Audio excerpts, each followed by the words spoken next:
още малък да се обърне.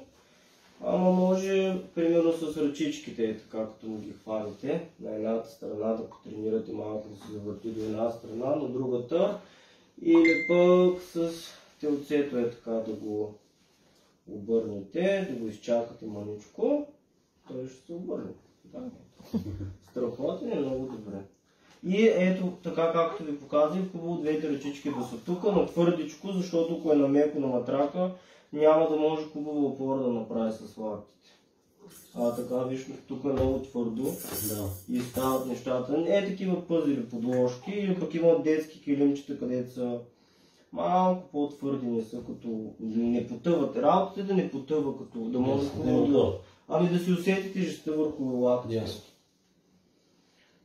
Той сега има лакътна опора, като вече тук за яко е гръбчето и центъра на тежестта се премести по-надолу.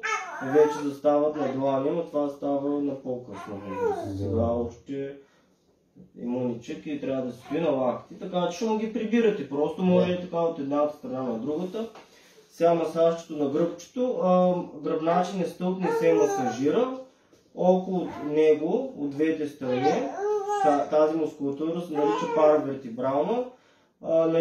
Тук бъбричета, където са, спираме. Значи от тук, от двете страни на гръбначния стълб са спираловидни движения и виж как дига главичката. И като цяло пак така масаж, че разтриване може да се направи. Получава се зачервяване, хиперемия се казва, т.е. ние подобряваме по този начин храненето на мускулчетата, понеже в тази възраст все още не се движат много активно и масажчето е хубаво, защото мускулчетата се активират по този начин и детето е в по-добър тонус. Като е в по-добър тонус, по-лесно пък после прави движението. Така че е хубаво до 4-5 месеца да се прави редовно масаж, примерно по 2 пъти на ден, да се изгради навик и на повечето бебета се го чакат, защото им харесва. И вече след 5-я месец, когато станат по-активни, почват да се обръщат, да се въртат, да се взимат неща, вече може и по един път на ден, защото вече... Да се активира мускулите. Да. Айде до 5 сега да направим масаж. Правим масаж на дупето. Дупето тук има една цепка, не трябва да разтягаме, не държиме така и едната страна. Тук вече може повече да натискаме, защото няма органи. И другата страна. Ето по този начин, може и така, с едно месец и 100. Ето пак тук може да прегреете ръчичките, да го стимулирате малко. Той доста добре се представя. Като го държите повече по коремче на твърдо, ще почне да сам да се организира тези движения, където сега ви казвам. Така като заръвен, аз ще го обръщам. Да, ще почва да мрънка и... Значи все повече трябва да го държите в тази позиция, но малко преди да почне да мрънка, наистина го обръщайте, за да не е му неприятно, трябва да се чувства комфортно в тази позиция. Тук на стъпалата не се прави масаж. А пък отзад направихме на цялото кръче, като беше отдеве по гръбче. Сега пасивните движения почваме, чакайте го. И така не трябва да гледаме, така че не трябва да има разследващи.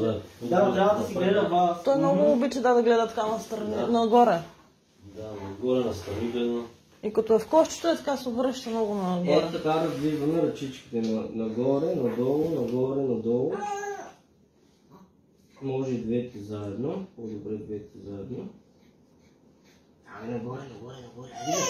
И така.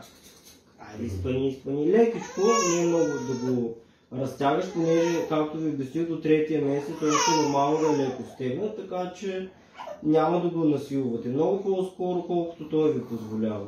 И вече след 3-я месец трябва да внимавате това нещо вече да е по-лесно трябва да става, защото до 3-я месец така и вече постепенно след 2-я месец взима да се отпуска, така че на 3 месеца вече по-скоро трябва да свободно да се движи пред.